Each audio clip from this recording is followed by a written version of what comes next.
Jitu marga birra jitu marga birra jitu marga birra jitu marga birra jitu marga birra Foli morma keti kilesi upise fide amborra naturgawa Foli kero kiya kilesi upise fide fine naturgawa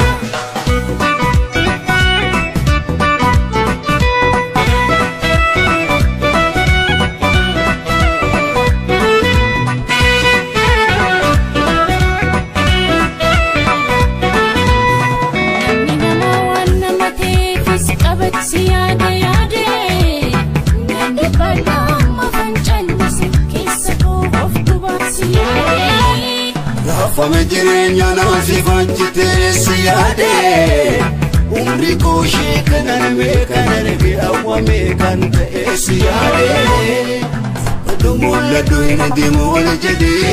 enna kabe barri alle sirna na role bule. Intrigama mujirenni ko inkabu madala Yogiratani agamale imbara monama Ramsini zibame wasi genye taka Ramsadira bramdes wana genye taka Yunta uzune muswaye kuwache Beda frakumale nanta bega machu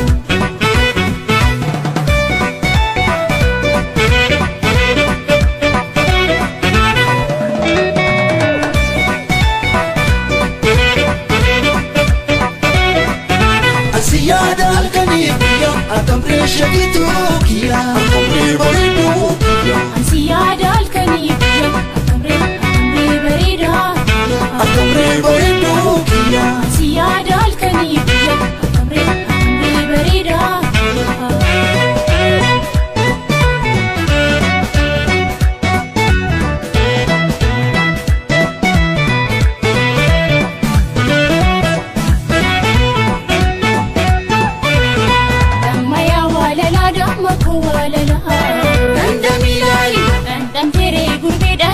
Jalala,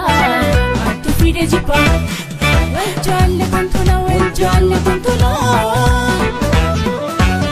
Jitu marga birra jitu marga birra jitu marga birra jitu marga birra jitu marga birra jitu marga birra Foli morma keti kilesi upise fide amborra naturgawa Foli kero koti kilesi upise fide salale naturgawa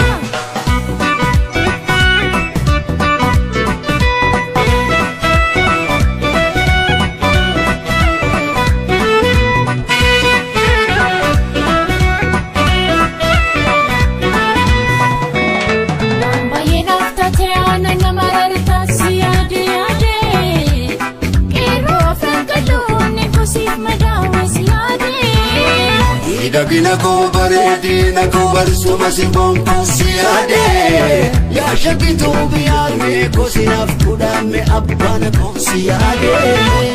Ammate kubono sa Kirenya zwalale sirna marajisa Turulena no fama turtene jadini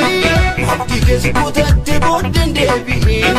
Firra girri su jalala geire Sifan bayi samale ede dabale Sini gano ada du sifele du embada male